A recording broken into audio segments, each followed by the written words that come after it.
शरद, कहां पर मौजूद हैं आप? और बताइए, शांति धारीवाल अलग बैठक कर रहे हैं विधायकों की, जो कि गहलोत गुट के हैं। मतलब सीएलपी के पहले सुपर सीएलपी, गजब का मामला है। अभी भी मतलब पूरी तरह से सचिन पायलट की राह मुश्किल करने के लिए गहलोत साहब कोई मौका नहीं छोड़ना चाहते हैं। ऐसी ही छवि बन रही है। शरद, बिल्कुल अंजना, राजपाट दिया जा रहा है अशोक गहलोत को कांग्रेस की तरफ से, लेकिन वो सचिन पायलट के राह में कांटा बिछाना चाहते हैं और ये हमको दिखाना चाहती है तंबू लगा हुआ है। इस तंबू में यहाँ पर विधायक दल की बैठक हो रही है। मैं अपने कैमरामैन को कहूंगा कि एक बार जो कैमरा को है ऊंचा करके दिखा दें किस तरह से यहाँ पर बैठक हो रही है और एक एक करके सभी विधायक आ रहे हैं। ये शांति धारीवाल क्या बैठक हो रही है। राहुल गांधी जो है वह भारत जोड़ो यात्रा पर निकले हैं और यहाँ पर कांग्रेस टूट रही है। यहाँ पर जो है शांति धारीवाल है। शांति धारीवाल का कहना है कि कांग्रेस ही राजस्थान में अशोक गहलोत ही कांग्रेस है और गहलोत ही कांग्रेस है और कांग्रेस ही गहलोत है। आपदा राहत मंत्री गोविंद मेघवाल चाहते हैं सीएम अशोक गहलोत ही रहे हमारी। अच्छा सचिन, ये बैठक से किस लिए आप लोग कर रहे हैं? ये बैठक आपस में चर्चा कर रहे हैं। हमारे दिल्ली से जो आए हैं ना पर्यवेक्षक, वो राय मशुरा करेंगे, सब विधायकों से राय करेंगे, उस संबंध में हम बातचीत करेंगे। ये बैठक तो 7 बजे, यहाँ की बैठक क्यों हो रही है? ये बैठक हम आपस में विधायक नहीं बैठ सकते, हम स्वतंत्र हैं, विधायक बैठ ही सकते हैं। एजेंडा क्या है? एजेंडा आपस में बैठेंगे, बातचीत करेंगे कि हमें जो हमारे पर्यवेक्षक आए उनको क्या राय देनी है। सचिन पायलट के विरोध नहीं, अभी विरोध का भी नहीं है, हम बैठ के बात करेंगे। संयम लोढ़ा ने कहा कि अगर हमारी बात नहीं मानी जाएगी सरकार गिर भी सकती है। देखिए, संयम लोढ़ा आप भी जानते हैं कि एक बहुत सूझबूझ वाले नेता है, विधानसभा में सबसे अधिक बोलने वाले। वो अपना निर्दलीय विधायक है, वो अपनी बात कहेंगे क्योंकि उन्होंने संकट में पार्टी को सहयोग किया है, इसलिए वो बात कह सकते हैं। यहाँ पर सचिन पायलट के खिलाफ कोई प्रस्ताव नहीं, बात खिलाफ की नहीं है। बात ये हम चाहते हैं अशोक गहलोत जी सीएम लगातार रहे, ताकि जो 4 बजट दिए हैं उसका हम लाभ उठा सकें। राहुल गांधी क्या जो ट्वीट करते हैं एक पद एक व्यक्ति के लिए? नहीं, अभी अब राहुल गांधी जी, आप भी जानते हो कि आप लोग कई बार ऐसे क्वेश्चन करते हो कि आदमी करे क्या। तो अब उन्होंने क्या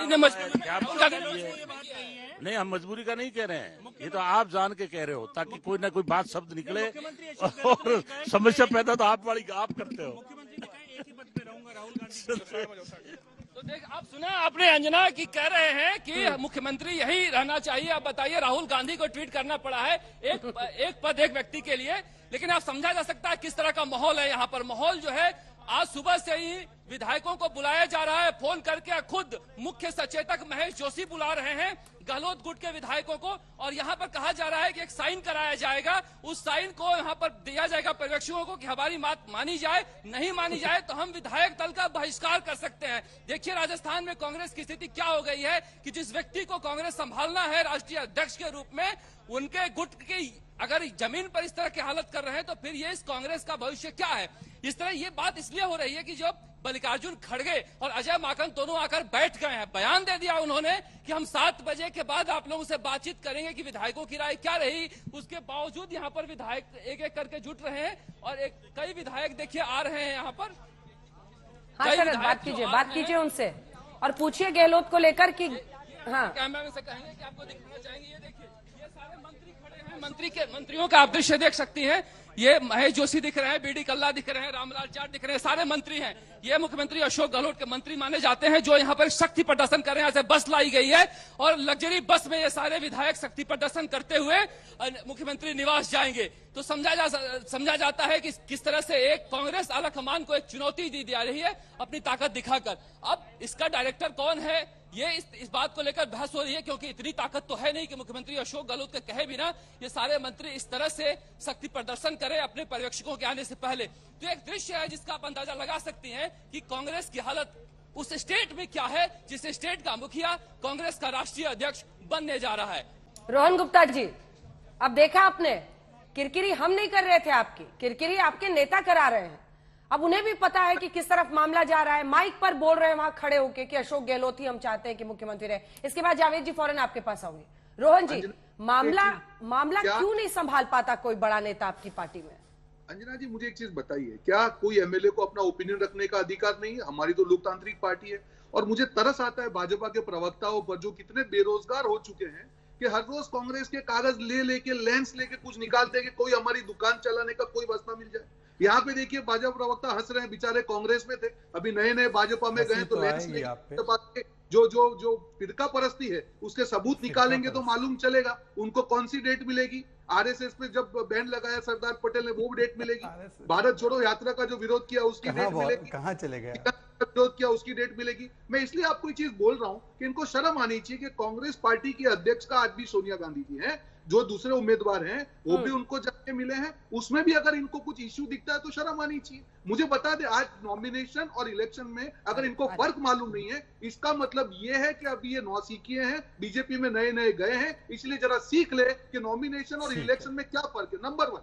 नंबर 2, इन्होंने कहा कि गहलोत जी एक उम्मीदवार है, वहां पे सीएम है, वहां पे अभी मीटिंग हो रही है। इसका मतलब ये नहीं कि गहलोत जी वहां पे अध्यक्ष बन चुके हैं, सबकी राय ली जा रही है। हर एमएलए की खुद की एक राय होती है, सबका जो प्रक्रिया होके आपको रिजल्ट दिखेगा। अगर लोकतांत्रिक प्रक्रिया कोई और पार्टी में हो रही है तो आपको प्रॉब्लम क्यों हो रहा है, क्यों आपको इस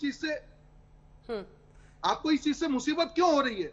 अगर हम लोग लोकतांत्रिक तरीके से कोई काम कर रहे हैं, ठीक है, हमारी पार्टी की जहाँ पे सरकार है, जहाँ पे हमारा जो आगे क्या होना है, अगर वो जीतते हैं क्या, उसकी हम लोग प्रक्रिया कर रहे हैं। ठीक है, दोनों का जवाब दीजिए, उसके बाद मैं चलूंगी जावेद जी के पास। अंजना जी, इसके बाद जावेद जी के पास। ठीक है रोहन जी ठीक है। उन्होंने तो इसका जवाब अंजना जी मुझे लगता है कि अरे भाई आखिरी करके कितना जवाब ले लूँ, छोटा इतना तो समय बनता है 30 सेकंड। अन्ना जी, आपसे मैं सही में आज प्रशंसा की अपेक्षा कर रहा था। आप अच्छी एंकर हैं, आपका शो नंबर 1 है। थोड़ी सी आज आपको कांग्रेस को अप्रिशिएट करना चाहिए कि बोल्डली आज चुनाव भी हो रहे हैं, नॉन गांधी है वो चुनाव लड़ भी रहे हैं, पारदर्शी तरीका से काम हो रहा है। मुझे लगता है आज थोड़ा सा अप्रिशिएशन आपकी तरफ से बनता है, मुझे खुशी होगी। मिस्टर पूनावाला, उनके सवालों का जवाब दीजिए। आज मुझसे उम्मीदें लगा के बैठे हैं रोहन जी। देखिए, अब मैं अपनी बात रख सकता हूँ, मैं जवाब सुन लीजिए। देखिए, ऐसा है, आज नॉमिनेशन का ही दिन है, तो कांग्रेस विधायक दल की बैठक का होने का क्या औचित्य बनता है? क्योंकि इसका मतलब यह है कि नॉमिनेशन जब हो रहा है, इसका मतलब तय है कि यही बनना है। तो फिर थरूर साहब को तो मैं संवेदनाएं प्रकट करता हूँ। एक साथ नहीं रोहन भाई, एक करके बात रख सकते हैं। मैंने तो आपकी सारी बातें सुनी और बताया गया है कि दूसरी प्रवक्ता एक दूसरे डिबेट में आने वाली थी, वो गायब हो चुकी है, मेरे साथ आना नहीं चाहती डिबेट में। कम से कम इन्होंने हिम्मत दिखाई है तो पूरा जवाब सुन लीजिए। आपके वैसे 2-3 प्रवक्ता है जो नहीं आना चाहते, तो बार बार शो कैंसिल करवाते हैं हर चैनल पर। अब यहाँ पर आए हैं तो सुन लीजिए खुलकर। अंजना जी, मैं एक करके बात रखते हैं। मैं ले लूंगी रोहन जी जवाब, एक साथ मत बोलिए, आवाज आपकी कट रही है, आप स्काइप पे देखिए, पहले तो एक चीज तय हो गई है कि ये चुनाव नहीं है, ये ताजपोशी है, जैसे मुगल सल्तनत में होती है। क्योंकि अशोक गहलोत का नंबर लगना है, इसीलिए उनकी कुर्सी खाली करवाकर किसी और को बैठाना, इसलिए विधायक दल की बैठक हो रही है। आपका तो प्लान ही खत्म हो गया ना सर, गांधी राहुल गांधी को बनाना है, चुनाव बहाना है। अब तो राहुल गांधी कोई गांधी परिवार ये जो बन रहे हैं, ये तो प्रॉक्सी ही तो है। ये तो मैं आपको पूरा बता रहा हूँ, आप देखिए पूरी हिम्मत मैं पूरा बता रहा हूँ, आप समझिए इस बात को। दे रहे हैं वहां से। अब अंजना जी, अब उनका इंटरप्शन बंद हुआ तो आपका इंटरप्शन। मैं एक बार आपसे पूछ रहा हूँ, देखिए, अगर ये प्रक्रिया पूरी तरह से फॉलो करनी है, इन्होंने फिर से कहा कि सोनिया गांधी को अध्यक्ष के रूप से मिलने गए। मुझे बताइए कि अगर उनके मन में डाउट है इलेक्टोरल रूल्स को लेकर, तो वो क्लैरिफिकेशन किसके पास से आना चाहिए? चीफ इलेक्शन कमिश्नर से आना चाहिए या सोनिया गांधी उनको क्लैरिफाई करेगी? पहली बात। दूसरी बात, मैं इनसे पूछ रहा हूं कि बताइए ना, ये जो स्टेटमेंट मैंने आपको दिखाया है मुरलीधरन जी का, इसके ऊपर इनका क्या वक्तव्य है? जो कहते हैं कि केवल जिसके ऊपर नेहरू परिवार का हाथ होगा वही जीत कर आएगा। तीसरी बात, अशोक गहलोत जी ने खुद 2 दिन पहले बयान दिया कि राजस्थान में क्या होगा, उनको पूछा गया तो उन्होंने बोला कि आने वाले दिनों में सोनिया गांधी और अजय माकन तय करेंगे। अब मुझे बताइए, अगर ये अध्यक्ष बनते हैं तो सोनिया गांधी तो एक्स प्रेसिडेंट होगी, उनका क्या से होगा इस पूरे मामले में? किस लोकस के आधार पर वो उनका से होगा इसमें? ये उनका बयान है 2 दिन पहले का, निकाल के देख लीजिए। चौथा, मैंने इनसे पूछा कि सीडब्ल्यूसी, चलिए 9000 डेलीगेट किस प्रकार से इलेक्ट हुए, ये जेन्युइन इलेक्शन हुए नहीं हुए, ये मुझे बता दे कि दिल्ली में डेलीगेट कब चुने गए इनके 280, और दूसरा बता दे कि सीडब्ल्यूसी के 12 सदस्य जो इलेक्ट होने वो कब इलेक्ट किए गए। भाई, हमें गाली देकर कुछ नहीं होगा। 24 वर्षों का इतिहास उठाइए, आपके 2 अध्यक्ष बने, सोनिया और राहुल, हमारे यहां 9 अध्यक्ष बने, देख लीजिए उठाकर। मैं आपसे दूसरा सवाल पूछता हूं, सीताराम केसरी थे आखिरी नॉन गांधी अध्यक्ष। सीताराम केसरी थे, कौन सा चुनाव हरवा सोनिया गांधी उनको तो धक्के मारकर, धोती फाड़कर, कुर्ता उतारकर, उनको धक्के मारकर नेम प्लेट हटाया गया। इलेक्शन का डेट पूछ रहे हैं ना आपसे शहजाद जी, कि आपका इलेक्शन कब हुआ? मैं आपको बता रहा हूं, पूरा बता। अच्छा बता, नहीं बताया, उसका जवाब सोनिया गांधी तय करेंगे। यहाँ पर भी तो कुछ लोग ही तय करते हैं ना, कौन खड़ा होता है बीजेपी में चुनाव में? कैसी बात? मैं आपको पूरा बता रहा हूँ। अच्छा, ठीक है, आप डेटा तब तक निकाल लीजिए। नहीं, मेरे पास डेटा तैयार है, सुन लीजिए। छोटा सा, अरे वो एकदम छोटा सा है। देखिए, ये इलेक्शन कमीशन को दिया गया। अब रोहन जी सुन लीजिए, बड़े बेताब है आप और आपके प्रवक्ता, सुन लीजिए। देखिए, चुनाव के लिए इलेक्शन कमीशन को हमने 75% बूथ समिति को गठन करके डेट चुनाव से बताइए, ये चुनाव डेटा का भेजा, डेट बताइए। 50% मंडल समिति को सर। गठन करके डेटा भेजा, 60% जिला समितियों को गठन करके भेजा, 21 प्रांतों में चुनाव करवा के फिर चुनाव शेड्यूल तय किया गया और शेड्यूल तय किया गया कि नड्डा जी का चुनाव किस प्रकार से होगा, नामांकन की तिथि, बाकी तिथियां, नड्डा और जी उसके का हिसाब चुनाव से नहीं नड्डा होता जी का चुनाव नड्डा इसी जी का प्रकार चुनाव नहीं से होता है। 9 अध्यक्षों का भाजपा का चुनाव चुनाव पिछले होता 24 है। वर्ष में नड्डा आर्टिकल जी का 19 के चुनाव नहीं तहत हुआ होता है।